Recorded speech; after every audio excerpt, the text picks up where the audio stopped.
إلا بالله العلي العظيم.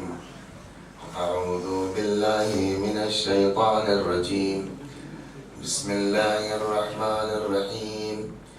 الحمد لله رب العالمين بارئ الخلائق أجمعين باعث الأنبياء والمرسلين والصلاة والسلام والتحية والإكرام على البشير النذير السراج المنير سيدنا ونبينا وشفيعنا إن شاء الله أبي القاسم محمد.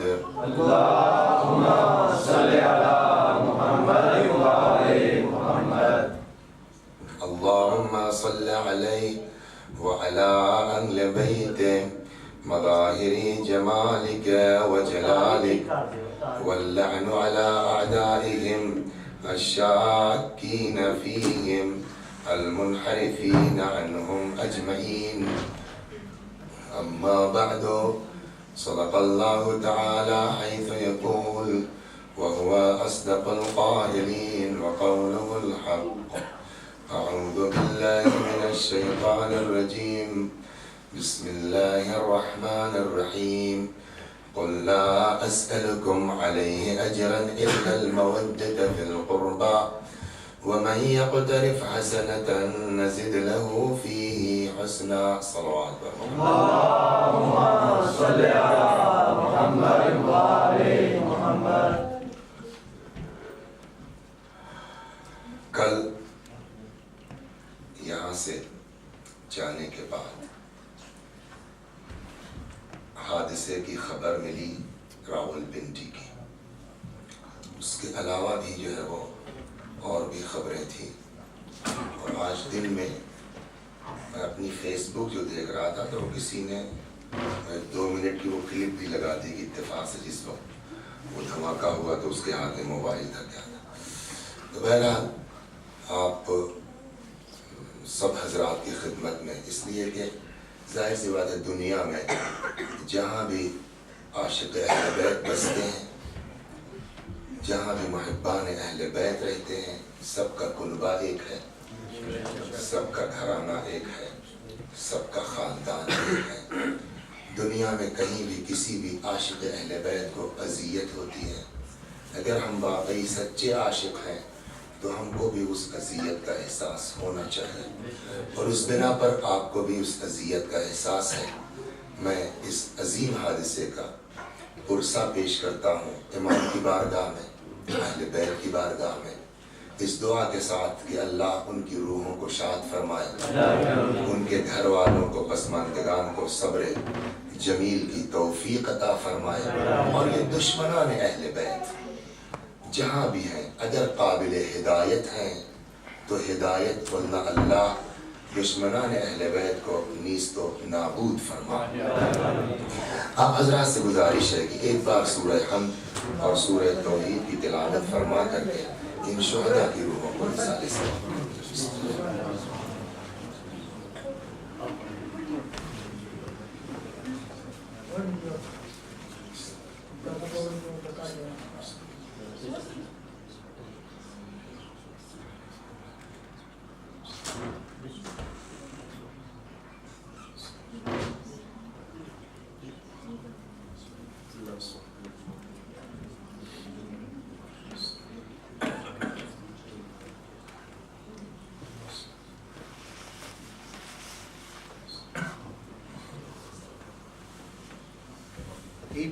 ادھر آؤ.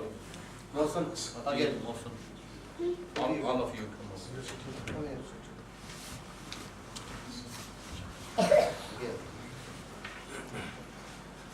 ارشاد ہو رہا ہے میرے حبیب آپ کہہ دیجئے کہ میں رسالت کی اجرت کے سلسلے میں تم سے کوئی مطالبہ نہیں کرتا مگر یہ کہ میرے قرابت داروں سے محبت کرو، اور جو بھی ہماری بارگاہ میں نیکی لے کے آئے گا ہم اس کی نیکیوں میں اضافہ کرتے جائیں گے.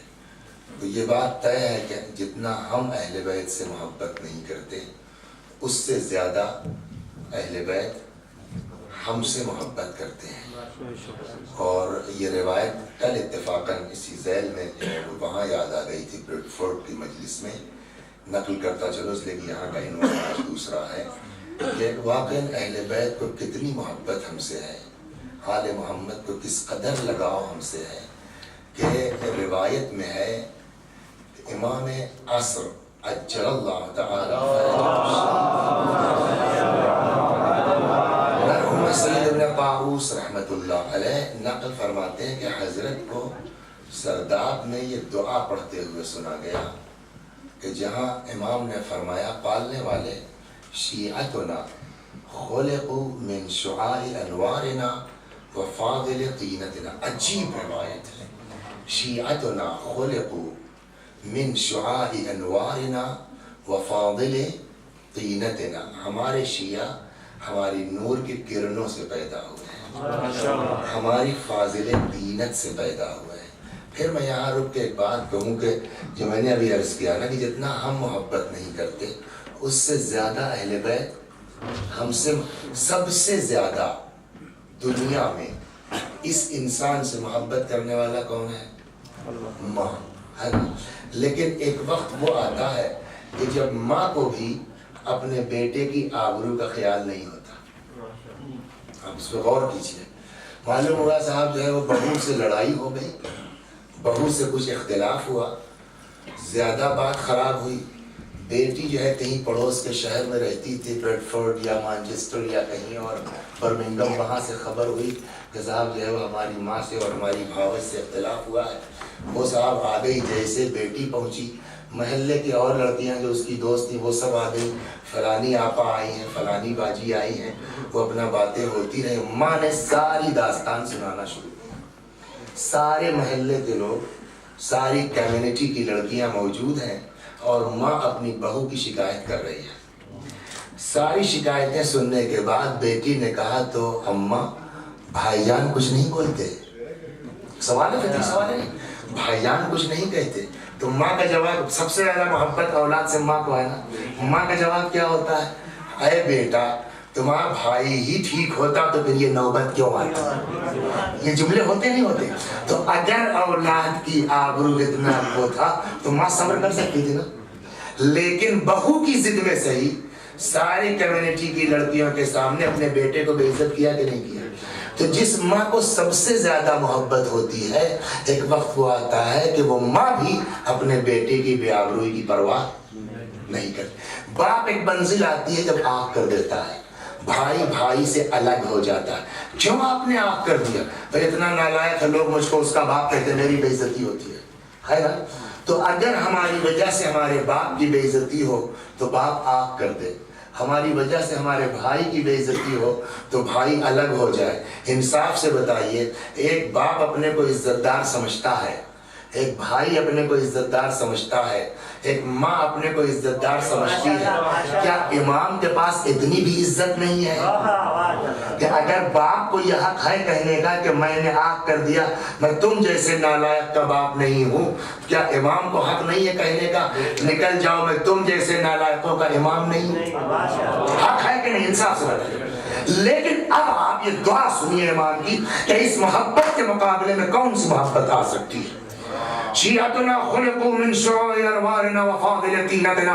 پالنے والے ہمارے شیعہ ہمارے نور کی کرنوں سے پیدا ہوئے، ہماری فاضل طینت سے پیدا ہوئے. اس کے بعد بارگاہ الہی میں ہمارا امام ہماری گناہوں کا اقرار کر رہا ہے.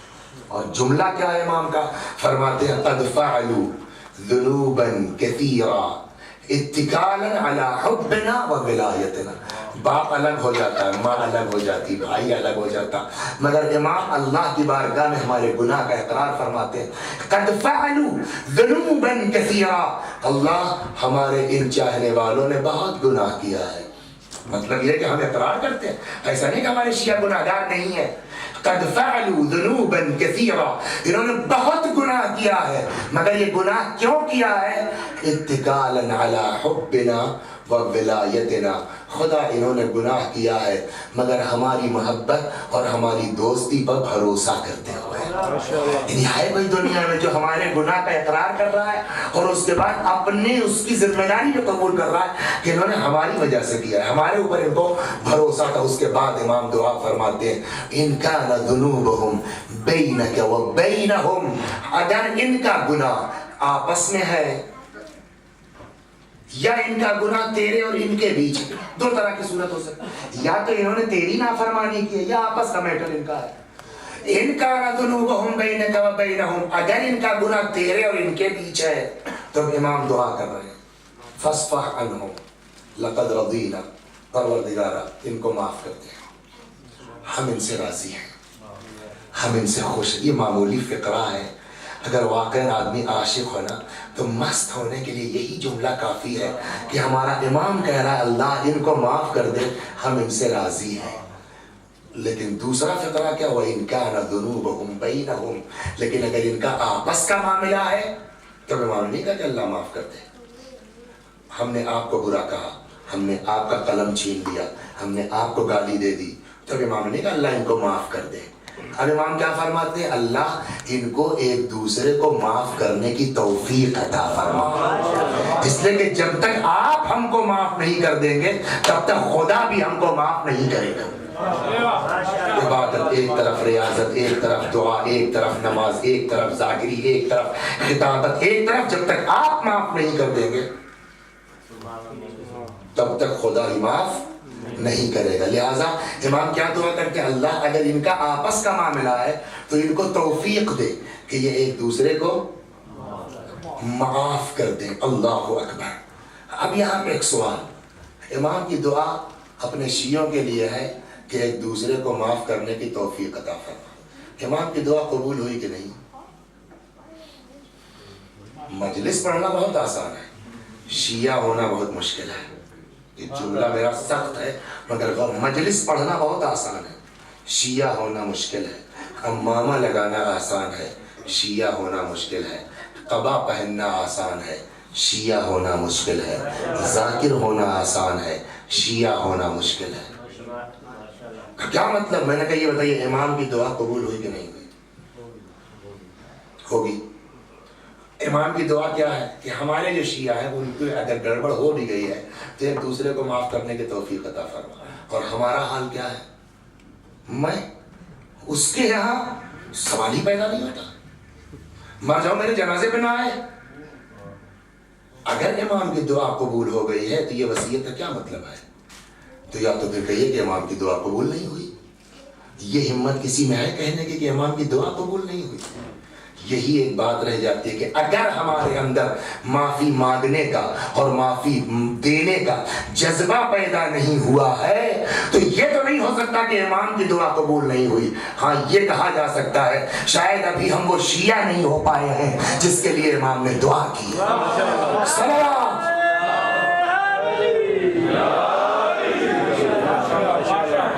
شاید ابھی ہم وہ شیعہ نہیں ہو پائے ہیں کہ جس منزل پر امام چاہتے ہیں کہ ہمارا شیعہ پہنچ جائے, جس منزل پر اہل بیت چاہتے ہیں کہ ہمارا شیعہ اس منزل پر آ جائے.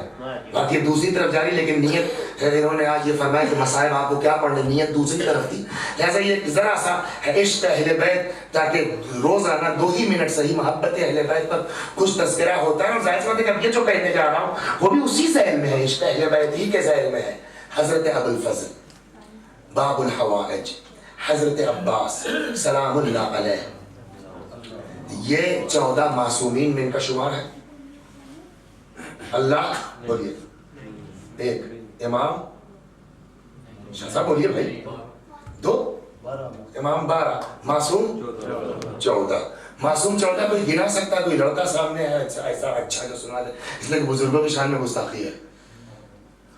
چلو بیٹا سناؤ, 12 امام سناؤ. پہلے امام, دوسرے امام ماشاء اللہ, تیسرے امام, چوتھے امام امام زین العابدین علیہ السلام حسن, 5ویں امام باقر علیہ السلام, 6ٹھے امام, 7ویں امام امام کاظم علیہ السلام شاباش, 8ویں امام امام علی رضا علیہ السلام، 9ویں امام تقی علیہ السلام، احسن ماشاء اللہ، 10ویں امام نقی علیہ السلام، 11ویں امام، 12ویں امام اجل اللہ تعالیٰ فرجہ شریف۔ رکیے آگے رکیے، یہ جو 12 نام آپ نے گنائے ہیں اس میں جناب عباس کون تھے امام ہیں؟ جناب عباس کا نام سنا ہے نا؟ حضرت عباس کون سے امام ہیں؟ تشریف رکھیے، بیٹھیے بیٹا، آپ بتائیے جناب عباس کون سے امام ہیں؟ میرے اوپر تو کوئی الزام نہیں ہے نا؟ آپ کا عقیدہ یہی ہے نا کہ حضرت عباس سلام اللہ علیہ امام نہیں ہے، لیکن کیا جملہ ہے، صلاحیت ساری پائی جاتی ہے جو میں عرض کرنے جاتا ہوں۔ حدیث سنیا، صلوات محمد، حضرت عباس امام نہیں، حضرت عباس معصوم نہیں ہے، یہ آپ سب کا عقیدہ ہے نا؟ اب آپ سنیے، امامت ملتی کیسے ہے؟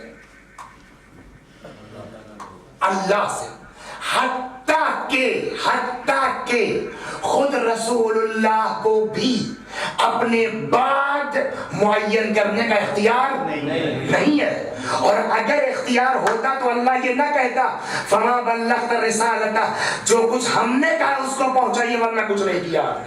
یہ جو من قلت مولا ہو فہذا علی المولا بھی، یہ جو قول پیغمبر ہے یہ اس کے حکم کی بنیاد پر ہے نا؟ تو اللہ کے علاوہ کسی کو امام بنانے کا نہیں ہے، حتی رسول اللہ بھی چاہتے تو کسی کو امام۔ اب آئیے چھٹے امام نے اسی سلسلے میں بات فرمائی ہے، فرماتے امامت وہ عہدہ الہی ہے۔ اچھا ایک دیکھیے، میں تو بالکل اردو کے علاقے سے آیا ہوں، بلکہ ہماری سرکاری زبان تو ہندی ہے، سمجھ گیا، تو اور بھی جو ہے تھوڑا سا آگے اس میں اردو ہندی سب مخلوط ہے۔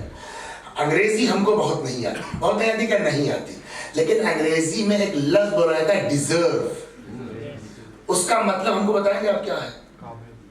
ہاں قابل ہے نا، صلاحیت کا ہونا، یہ ڈیزرو کر رہے ہیں، یعنی ان کے اندر یہ صلاحیت قابلیت موجود ہے۔ خیر ہو، تو اس کا مطلب کہ میں نے کہا پہلے سمجھ لوں کیسا تھی، لفظ غلط بول جاؤں میں بلا وجہ انگریزوں کے سامنے،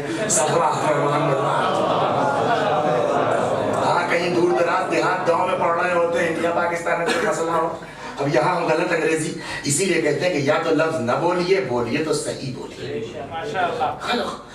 تو اب آئیے چھٹے امام کی روایت ہے، کہاں اصول کافی ہے، حضرت نے وہاں فرمایا امامت وہ عہدہ الہی ہے جو مخصوص ہے اللہ سے۔ یہ روایتوں کی باتوں کی ہم نے بھی ابھی سر بات کہی کہ ٹھیک ہے اللہ سے مخصوص، حتیٰ کہ رسول اللہ کو بھی حق نہیں اپنے بعد امام بنانے کا۔ امام بھی یہی کہہ رہے ہیں کہ امامت وہ عہدہ الہی ہے جو مخصوص ہے اللہ سے۔ بات پوری ہو گئی نا؟ اس کے آگے کوئی ضرورت ہے کہنے کی، لیکن امام نے اس کے آگے کہا مثلا اگر ہمارے جد علی بھی چاہتے کہ اپنے بعد عباس کو امام بنا دے تو یہ ان کو اختیار نہیں تھا۔ حدیث پڑھ لی آپ نے۔ سوال اس بات کا ہے کہ مثلا یہ مثال اہل بیت کی ہماری اور آپ کی طرح نہیں ہوتی کہ ہم نے کوئی مثال میں لفظ کہہ دیا وہ صحیح ہو صحیح نہ ہو۔ سوال یہ ہے کہ کیا امیر المومنین کے جو 2 بیٹے امام ہیں، حضرت امام حسن اور امام حسین، ان کے علاوہ عباس کے علاوہ کوئی بیٹے نہیں تھے؟ محمد حنفیہ علی کے بیٹے نہیں ہیں؟ عثمان علی سلام اللہ علیہ کے بیٹے نہیں ہیں جن کو انہوں نے عثمان ابن مظعون اپنے دوست کی محبت میں جن کا نام رکھا تھا عثمان؟ کیا عثمان علی کے بیٹے نہیں ہیں؟ کیا محمد حنفیہ علی کے بیٹے نہیں ہیں؟ عون علی کے بیٹے نہیں ہیں؟ جعفر علی کے بیٹے نہیں ہیں؟ تو یہ جب سارے علی کے بیٹے ہیں تو مولا امام صادق علیہ السلام نے جو مثال دی عباس کا نام کیوں لیا؟ صلوات غور کرنے کی بات کہہ سکتے تھے نا کہ وہ امامت ایک عہدہ الہی ہے جو مخصوص اللہ سے۔ علی بھی چاہتے تھے اپنے بیٹوں میں سے کسی کو امام نہیں بنا سکتے تھے، یا اپنے بیٹوں میں سے عبداللہ کو امام نہیں بنا سکتے تھے، عون کو امام نہیں بنا سکتے، جعفر کو امام نہیں بنا سکتے تھے، محمد حنفیہ کو امام نہیں بنا سکتے، کسی کا نام لے لیتے۔ خاص کر کے عباس کا نام کیوں لیا؟ یہ ہماری آپ کی طرح مثال نہیں ہے اہل بیت کی، یہ وہی نام لیں گے، اس کا مطلب یہ ہے کہ ساری صلاحیتیں امامت کی عباس کے اندر پائی جا رہی تھی، یعنی وہ ڈیزرو کر رہے تھے امامت کے لیے، مگر چونکہ یہ عہدہ اللہ سے مخصوص ہے لہذا ان کو امام نہیں کہا جا سکتا۔ صلوات بر محمد۔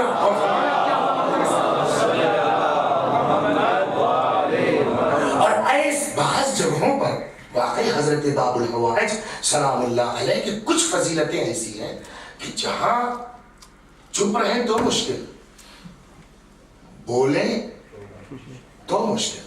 کیوں؟ اس لیے کہ جو بولنے جا رہے ہیں وہ انہی کے بزرگوں کی بات ہے، انہی کے بڑوں کی بات ہے، ایسا نہ ہو معاذ اللہ توہین ہو جائے، اعانت ہو جائے۔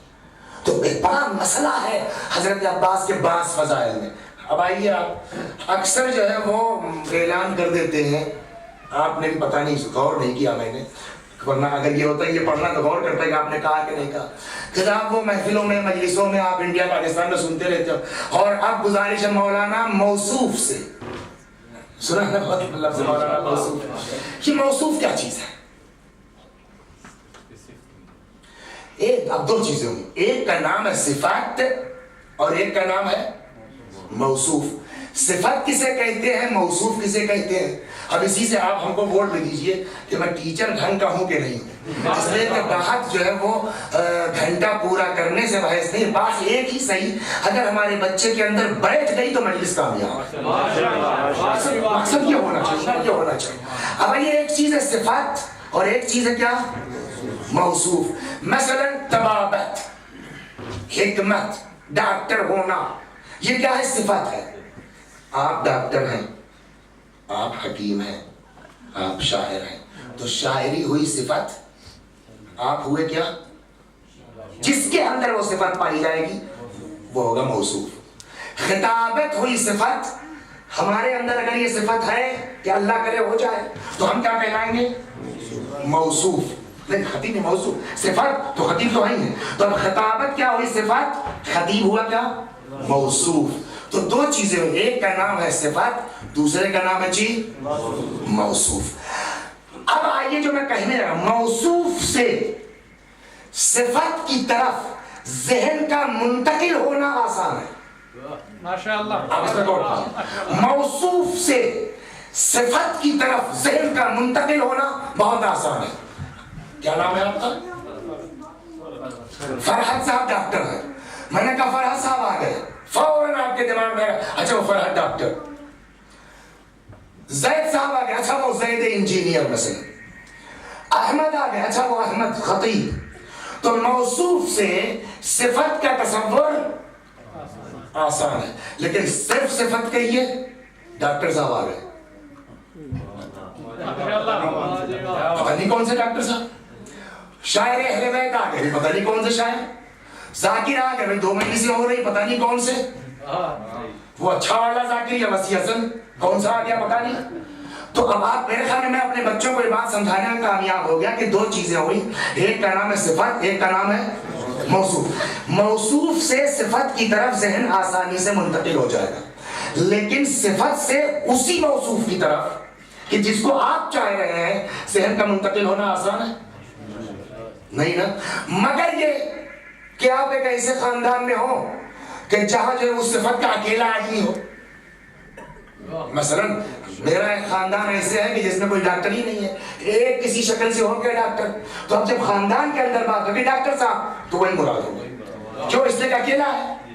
یا پورے خاندان میں ایک ہی کوئی مولوی ہے، مولانا صاحب، تو وہی۔ لیکن اگر کسی خاندان میں 10 مولوی ہو اور آپ کہیے صاحب مولانا آ گئے، تو کیا جو مولانا آئے کوئی ضروری ہے کہ انہی کے تصور دماغ میں آئے؟ ڈاکٹر صاحب 50 ڈاکٹر ہیں صاحب اس پورے قبیلے میں، اور وہ ڈاکٹر صاحب کے پاس، کس ڈاکٹر کے پاس گئے تھے؟ یہ بات ہے نا؟ تو اگر اس گھرانے میں اس صفت کا اکیلا آدمی ہے تب تو صفت سے اس کا نام آ جائے گا، لیکن اگر اس صفت کے اور بھی لوگ ہیں تو آپ کہیں گے نہیں بھائی کہ میں کیسے سمجھ لوں کہ آپ کا مطلب یہ ہے، مگر یہ کہ اس کے اندر کوئی خاص بات ہو، مگر یہ کہ اس کے اندر کوئی خاص بات، تبھی اس کی طرف آپ جائیں گے۔ حضرت عباس سلام اللہ علیہ کے القاب میں سے ایک لقب ہے کیا؟ اچھا اب آپ یہ بتائیے کہ بنی ہاشم کا پرانا کام کیا ہے؟ جناب ابو طالب، قبل اسلام کی بات کر رہا ہوں، جناب ابو طالب کا کام کیا تھا؟ تجارت کے علاوہ جب حج دیکھیے ہر زمانے میں تھا، حاجیوں کی خدمت، اس میں ایک چیز شامل تھی، سقایت الحاج، سقایت الحاج، حاجیوں کی سقائی ابو طالب کا کام تھا۔ خیبر میں علم کس کے پاس تھا؟ حضرت علی علیہ السلام کے پاس۔ جناب جعفر طیار، یہ اسلام کے لشکر کا علم ان کے پاس رہا ہے کہ نہیں رہا ہے؟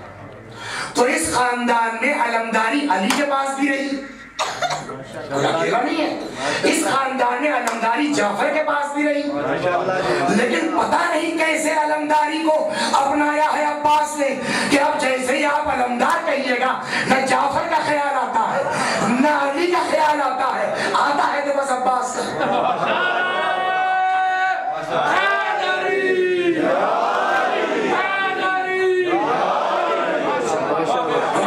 کیا کہا جائے یہاں فضیلت کہ کیسے اپنایا ہے کہ آج تک آپ علمدار کہیے، علمدار کہنے کے بعد آپ کے دماغ میں علی کا نام آیا، علمدار کہنے کے بعد آپ کے ذہن میں جعفر کا نام آیا، سکا کہنے کے بعد آپ کے دماغ میں ابو طالب کا نام آیا، کیسے اپنایا ہے؟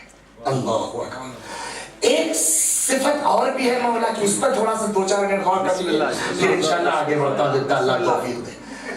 قمر یعنی قمر مانے چاند، قمر بنی ہاشم یعنی بنی ہاشم کا چاند۔ اب آپ یہ بتائیے میرے بارے میں کیا خیال ہے آپ کا؟ میں گورا ہوں کہ کالا؟ بہت بے تکلفی سے بتائیے۔ میڈیم میں، میڈیم میں، ہاں ٹھیک ہے میڈیم میں، لیکن ابھی ہم کو آپ لے چلیے صاحب ایتھیوپیا، ہم کو لے چلیے آپ تنزانیہ، ہم کو آپ لے چلیے افریقہ کے کسی کالے ملک میں، اور وہاں 10 کالوں کے بیچ کھڑا کر کے پوچھئے کہ یہ آدمی کالا ہے کہ گورا ہے، اب کیا کہیں گے آپ؟ گورا ہو جائے گا۔ ہم کو آپ لے آئیے یہاں برٹین میں، ہم کو آپ لے چلیے ایران میں، ہم کو آپ لے چلیے آسٹریلیا میں جو گورے علاقے ہیں، اور 10 گوروں کے بیچ ہم کو کھڑا کر دیجئے اور اب کہیے وسیع حسن کیا ہے؟ کالا۔ تو اس کا مطلب یہ ہوا کہ بنیادی طور پر نہ ہم گورے ہیں نہ ہم کالے ہیں، اب ہمارے گورے اور کالے ہونے کا طے ہوگا کہ کس کے بیچ کہا جا رہا ہے۔ صلوات بر محمد اور کیجئے، میں گورا ہوں میں کالا ہوں، یا چلیے صاحب ہم کو اپنے ایشیا میں رکھ لیجئے، آپ نے جو کہا کیا میڈیم سانولا، تو معلوم ہوا ایک ہی آدمی آنے واحد میں گورا بھی ہے، وہی آدمی جو ہے وہ افریقہ جا کر کے امریکہ جا کر کے کالا بھی ہے، وہی آدمی ایشیا میں آ کر کے کیا ہو گیا؟ میڈیم ہو گیا، سانولا ہو گیا۔ تو اس کا مطلب یہ ہے کہ گورا کہنے سے پہلے یہ طے کرنا ہوگا کس کے بیچ کا گورا، کالا کہنے سے پہلے طے کرنا ہوگا کس کے بیچ کا کالا، سانولا کہنے سے پہلے طے ہوگا کہ کس کے بیچ کا سانولا۔ جہاں سارے کالے ہوں وہاں ہلکا پھلکا بھی آدمی ہوگا تو ٹھیک ٹھاک کہا جائے گا، جہاں سارے بد شکل ہوں، پھر موٹے موٹے ہونٹ، بڑی بڑی آنکھیں، عجیب طرح کے کان، اس میں اگر ایک کوئی ہمارے جیسا بھی آ جائے گا تو اس کو چاند کہا جائے گا اس بیچ۔ تو مسئلہ یہ نہیں ہے کہ عباس چاند ہے، مسئلہ یہ ہے کہ قمر بنی ہاشم ہے، بنی ہاشم کا چاند ہے، تو پہلے یہ طے ہو کہ خود بنی ہاشم کیا تھے، تب ان کے بیچ کا چاند طے ہوگا۔ صلوات بر محمد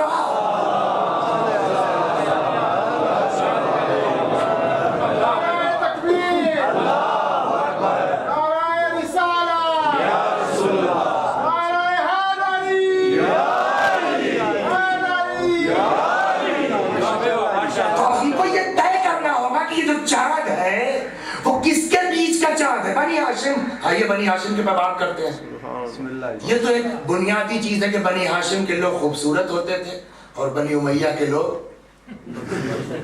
آڑے ترچے ہوتے تھے. تو اب اس میں بنی ہاشم میں شروع سے چلیا جو حضرت ہاشم. پتہ ہے ہاشم کو اس زمانے میں کیا کہا جاتا تھا؟ خاندان کا تارا، یہ ہاشم کہے جاتے تھے. حضرت عبداللہ والد پیغمبر اپنے زمانے میں خاندان کے خوبصورت ترین آدمی تھے، جناب عبداللہ. اب آئیے رسول اللہ کے بارے میں بحث کی ضرورت ہے. جس کے حسن کا قصیدہ قرآن نے پڑھا ہے، یعنی یوسف، قرآن نے یوسف کے حسن کا قصیدہ پڑھا نا. وہی زلیخا جب یوسف کے سامنے آئی آخر میں بوڑھی ہو کر کے